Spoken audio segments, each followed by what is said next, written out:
तो गाइस सुबह के 7 बजे हुए हैं और हम लोग कल 9:30 बजे पहुँचे हुए थे केदारनाथ पे। इस समय हम रुद्रप्रयाग पे हैं और आज हमारा जो मेन डेस्टिनेशन है वो है केदारनाथ मंदिर। रोड काफ़ी ख़राब है, चलाते चलाते हवा टाइट हो गई है। तो सुबह नहा धो के अब हम लोग मंदिर की ओर को जाने वाले हैं। हम लोग इस समय गौरीकुंड से 9 किलोमीटर दूर है और यहाँ से 5 किलोमीटर आगे और हम बाइक ले आ सकते हैं। उसके बाद केवल 1 वे जो लोकल की टैक्सी हैं वो जाएंगी और उसके बाद हम चलेंगे केदारनाथ के ट्रैक पे।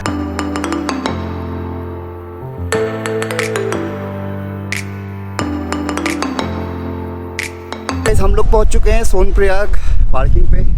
यहाँ पे 50 रुपये पर दिन की बाइक की पार्किंग है और उसके बाद हर 24 घंटे के 30 रुपये एक्स्ट्रा पड़ते हैं। चलते हैं ऊपर केदारनाथ की ओर को।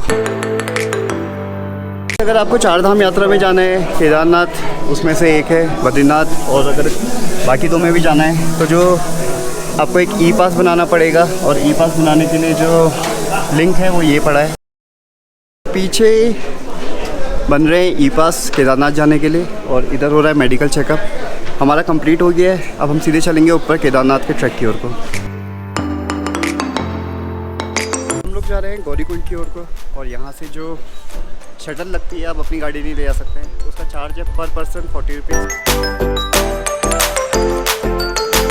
नाम बताओ भैया। अमित पांडे। अमित पांडे। कहाँ से आप? नैनीताल। गौरीकुंड से हम लोग ऊपर को चल चुके हैं। शुरुआत हो गई है, अब धीरे धीरे बढ़ना है ऊपर की ओर। तो जय भोले की जय भोले। यहाँ पे पड़ता है एक और चेक पॉइंट और यहाँ पे फिर से आपका ई पास और अगर आप बाहर से आए हैं तो आपका कोविड टेस्ट चेक हुआ होता है। और हम लोग वो करके अब ऊपर जा रहे हैं। हमारे जस्ट पीछे है घोड़ा यानी कि खच्चर स्टैंड। अगर आप लोगों को चलने में तकलीफ़ है या फिर आपको लगता है ये ट्रैक आपके बस का नहीं है और आप फिर भी महादेव के दर्शन करना चाहते हैं तो ये है घोड़ा स्टैंड। हमारे जस्ट नीचे बह रही है मंदाकिनी नदी और ऊपर को जा रहे हैं एक बंजारा एक मुसाफिर। और जो ट्रैक है वो ज़बरदस्त होने वाला है क्योंकि दोनों को ही ट्रैकिंग काफ़ी पसंद है। और अगर आप खच्चर यहाँ से करते हैं तो 2350 रुपये पड़ेगा आपको नीचे से केदारनाथ तक जो प्राइस है।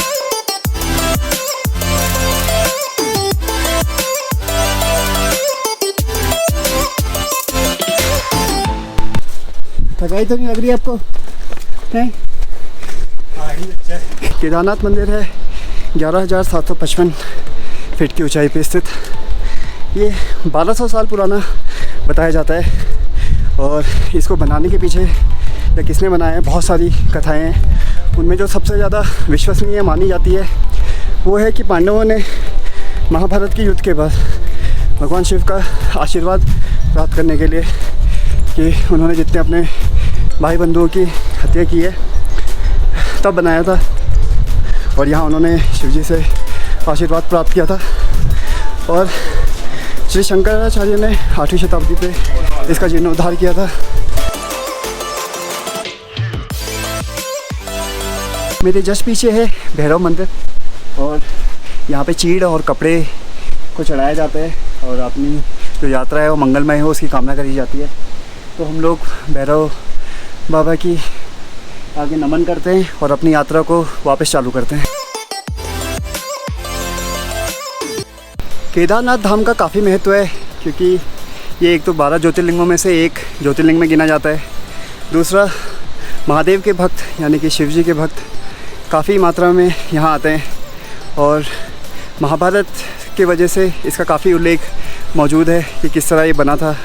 तो काफ़ी महत्वपूर्ण धाम है ये और काफ़ी यात्री आते हैं कोरोना वायरस जो ये संकट से हम लोग गुजर रहे हैं उसकी वजह से काफ़ी कम भीड़ है यहाँ पे, फिर भी लोग जो महादेव के भक्त हैं वो आ रहे हैं और पूरे रास्ते में उनका जयकारा लगाते हुए चल रहे हैं। भाई एक चीज़ पूछी थी ना, हाँ जी। जैसे नीचे से कोई ऊपर आया चलते हुए, हाँ जी। ऊपर आते वक्त ऐसे कितने होते हैं जो हार मान के फिर घोड़ा कर लेते हैं? बहुत सारे होते हैं। अभी रास्ते में जाके पता लग जाएगा, जैसे चढ़ाया गया तो खुद घोड़े के लिए फिर बोलेंगे। घोड़े के लिए आ जाएंगे ना। रास्ते में एक्चुअली घोड़ा मिलता नहीं, फिर महंगा मिलता है ना। फिर महंगा तो मिलता है लेकिन बट मिलते भी नहीं है। मेरे जस्ट पीछे है रुद्र फॉल, जो कि पड़ता है जब केवल केदारनाथ 12 किलोमीटर बचा होता है तब पड़ता है। और जैसे कि आपको दिख रहा है पीछे सारे के सारे जो लोग आए हुए हैं, जो श्रद्धालु हैं, वो अपनी फैमिली के साथ फ़ोटो खिंचाने में लगे हुए हैं। इस पूरी जो यात्रा है इसका एक अहम पार्ट है जो भूमिका निभाते हैं वो जो हमारे पीछे खच्चर चल रहे हैं। जैसे कि अभी मंदिर के रास्ते में पड़ने वाले निर्माण के लिए ये बल्लियाँ लेके जा रहे हैं, यात्रियों को उठाते हैं, सामान को उठाते हैं, और रास्ते में अगर किसी के साथ कोई दुर्घटना हो जाती है, पाँव में मोच आ जाना या कुछ और, तो अब भी आपके ये खच्चर ही काम आते हैं।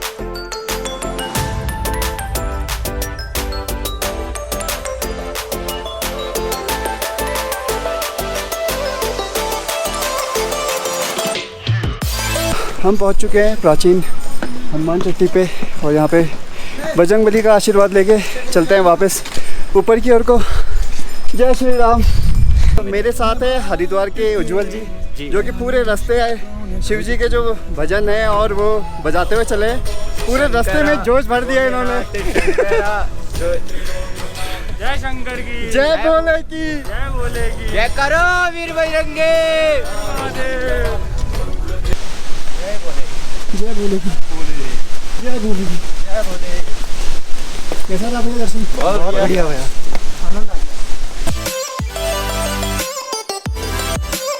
हर महादेव। ये भीमसेन महाराज हैं और केदार बाबा के पार्षद के रूप में यहाँ पे विराजमान हैं। ये द्वापर युग से जो है ये मंदिर चले आ रहे हैं।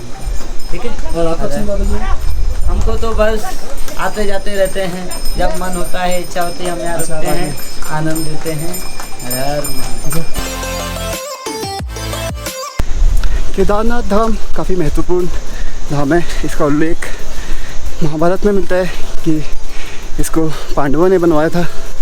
और जो छोटा चार धाम है यानी कि गंगोत्री, यमुनोत्री, बद्री और केदार, उनमें से ये एक धाम है। 12 ज्योतिर्लिंगों में से ये एक ज्योतिर्लिंग है और भोले बाबा के भक्तों का ये एक बहुत महत्वपूर्ण केंद्र है और इतनी ऊंचाई पे स्थित है और जो यहाँ से नज़ारे हैं वो भी काफ़ी विहंगम है।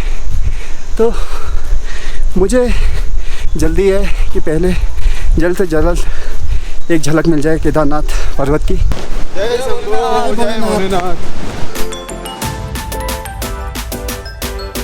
8.5 किलोमीटर बचा हुआ है, यानी कि मैं आधे से ज़्यादा चल चुका हूँ। जिनके साथ मैं चला था वो काफ़ी पीछे रह चुके हैं।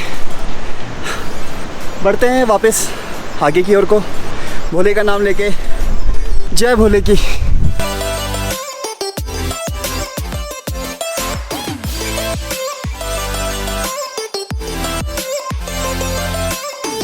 जो घाटी है और जो सामने का पहाड़ है जहाँ से हमको केदारनाथ और ऊपर का ग्लेशियर दिखना था, वहाँ पे घने बादल आ गए हैं, कोहरा छा गया है, तो व्यू दिख नहीं रहा है। लेकिन घाटी का जो व्यू है वो इस समय भी काफ़ी खूबसूरत लग रहा है। और हम पूछेंगे अब गोप से, यानी कि एक मुसाफिर से, कि उसका यहाँ का क्या एक्सपीरियंस रहा है अभी तक का। देखो मैं तो ना इनिशियल छोटा सा ट्रैक हूँ, पर वो बताएंगे, मेरी तो फट चुकी है। तो पर ना जो व्यू है वो आपको थकने नहीं देता। व्यू और जो ऊपर महादेव के दर्शन करने हैं, उन पे साक्षात्कार करना है, उसके वजह से जो एनर्जी लेवल है वो डाउन नहीं आ रहा है, मीटर ऊपर ही को जाने में लगा है। व्यू देखते हुए, लोगों से मिलते हुए और हर हर महादेव के नारों को सुनते हुए हम लोग चलने में लगे हैं ऊपर को। जैसा कि आपको दिख रहा होगा मेरे पीछे का जो पूरा रास्ता है जो केदारनाथ मंदिर की ओर को जाता है, वो पूरा खाली है। बहुत कम लोग हैं, जितने लोग यहाँ पे हर साल आते थे उससे काफ़ी कम भीड़ है। पूरा रास्ता खाली है।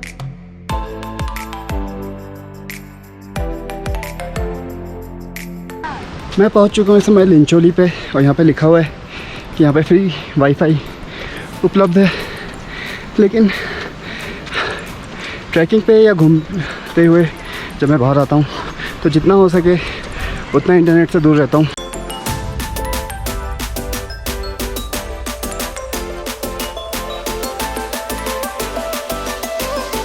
इस साल का पार्ट कब बनने वाले हैं?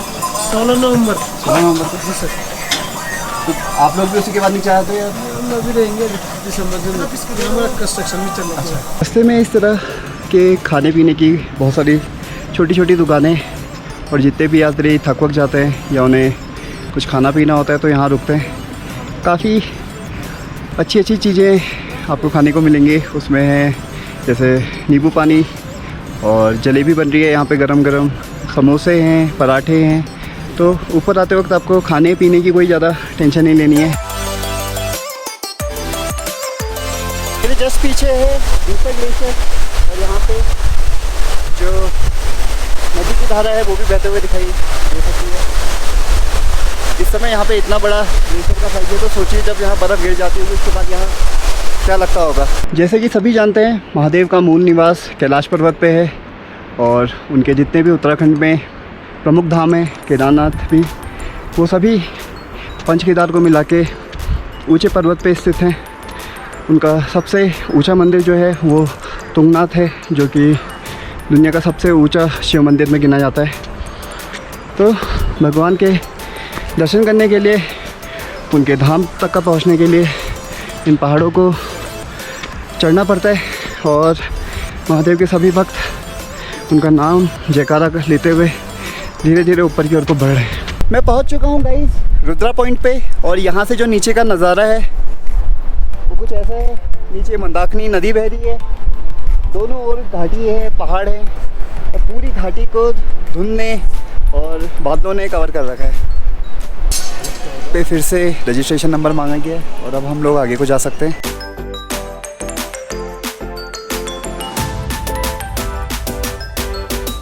ट्रैक कंप्लीट हो चुका है और हम लोग पहुंच चुके हैं केदारनाथ मंदिर के प्रांगण में। मेरे जस्ट पीछे जो आपको दिख रहा है वो है केदारनाथ मंदिर। अब हमको जाना है वहाँ पे और करने हैं दर्शन।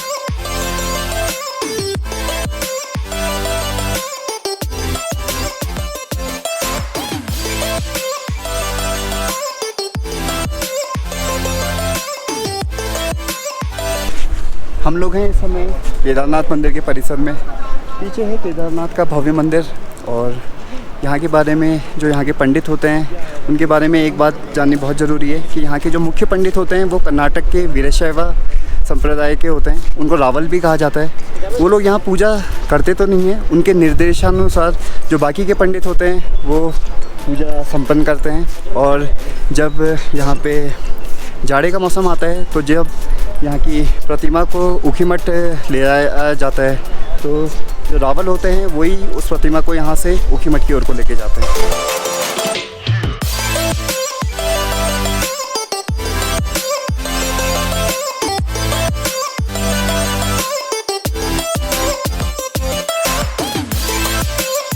हमारे जस्ट पीछे है भैरव का मंदिर। यहाँ पे जो मुख्य भैरव का मंदिर है वो यहाँ से 1.5 किलोमीटर करीब ऊपर है, उस पर हम बाद में जाएंगे। मेरे जस्ट पीछे आपको जो शिला दिख रही है इसका नाम भीमशिला रखा गया है। 2013 की त्रासदी में जब चोराबरी ग्लेशियर का पानी बहुत तेज़ वेग से इस ओर को आया था तो अपने रास्ते में हर चीज़ को बहा के ले गया था। उस समय इस शिला ने जो मंदिर है उसकी रक्षा करी थी और तब से इस शिला का नाम भीमशिला रख दिया गया है और यहाँ इसकी भी पूजा होती है।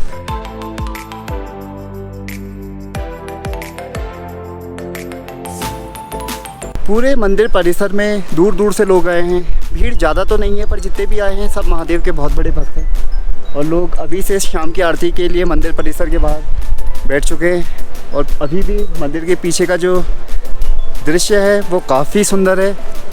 सन्यासी साधु सन्यासी, आज विज्ञान बहुत आगे हुआ है लेकिन हम तो बहुत पुराने विज्ञान, दूसरे शास्त्रों से विज्ञान निकालते थे। तो गर्भगृह में ये क्या इस सच में शिवलिंग में पावर है, इसका हम धर्म के अनुसार से मानते कि हाँ है, मान लें। लेकिन अब हम आज के डेट में साइंस बहुत ऊपर आ गया है कि साइंस, और या जो हिंदू धर्म को नहीं मानता वो क्यों मानेगा कि इसमें पावर है। तो उसके प्रूफ के लिए भी एक मैग्नेटिक पावर, एक तरंग निकलती है, चाहे वो शक्तिपीठ हो जहाँ सती के अंगिरे थे, वो सारे शक्तिपीठ हों, 52 शक्तिपीठ, 12 ज्योतिर्लिंग, इन सब जगहों से एक रेज निकलती है जिनका दायरा होता है 400 तीर।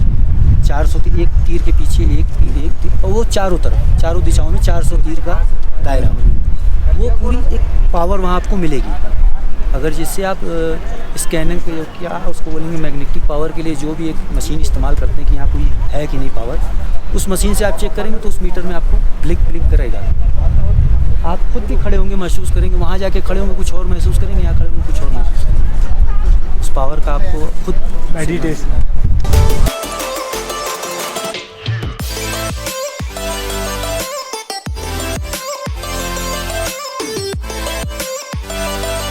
साढ़े 5 बजते ही यहाँ का मंदिर के कपाट खोल दिए गए थे और सारे के सारे जितने लोग भी आए हैं श्रद्धालु, वो मंदिर के बाहर से ही केवल दर्शन कर सकते हैं। अंदर जो प्रतिमा स्थापित की गई है वो देखी जा सकती है। फ़ोटो खींचने की परमिशन दी नहीं जा रही है। और ये प्लेटफॉर्म आपको दिख रहा है, इस पर लोग खड़े होकर अंदर की जो प्रतिमा है उसके दर्शन कर सकते हैं।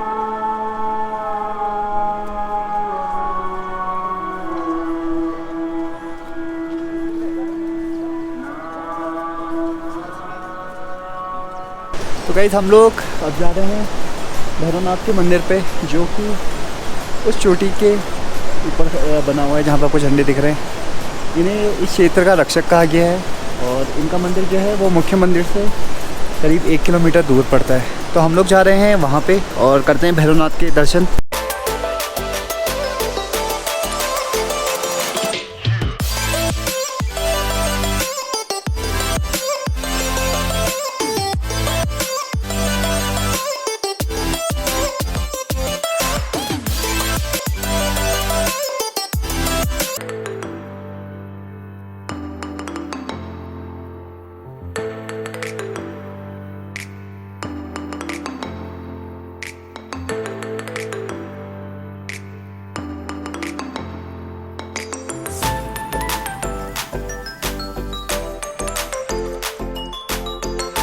हम लोग हैं इस समय भैरवनाथ के मंदिर पे, जिन्हें इस पूरे केदार क्षेत्र का रक्षक कहा जाता है। और पूरे के पूरे इस जगह से पूरी केदार वैली को देखा जा सकता है। सामने के जो पहाड़ हैं केदारनाथ, उसको देखा जा सकता है, वैली को देखा जा सकता है। और इस समय जो धुंध फैली है यहाँ पे, उससे इस जगह का जो सौंदर्य है वो अलग ही आकर्षण पैदा कर रहा है और बहुत ही शांत जगह है।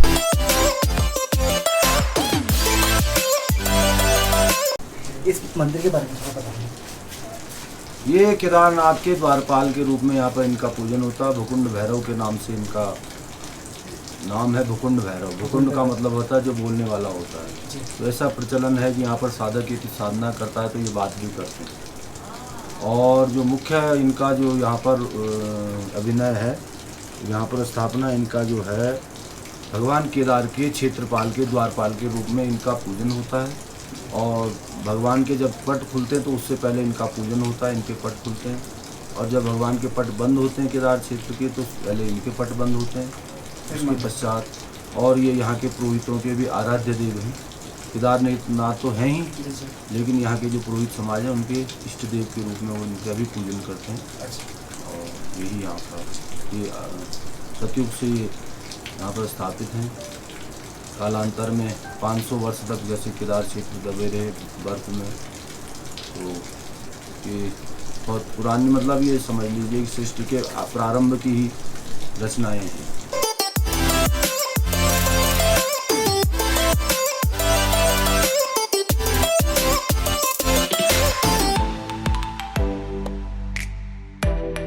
तो गाइस नीचे है केदारनाथ मंदिर और ऊपर है जो आपको दृश्य दिख रहा है, वो केवल आप यहीं आके देख सकते हैं। हमने मंदिर की पूरी जो ऊपर की चढ़ाई है वो पूरी करी और उसके बाद मंदिर की पूजा देखी, ऊपर आके भैरवनाथ के दर्शन करे।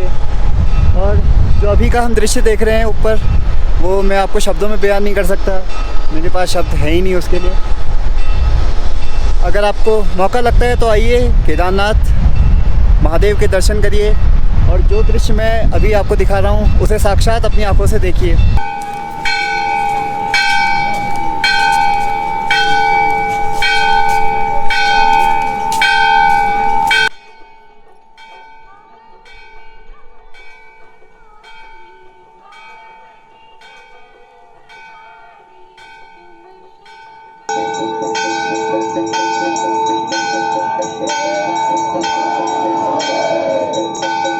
हर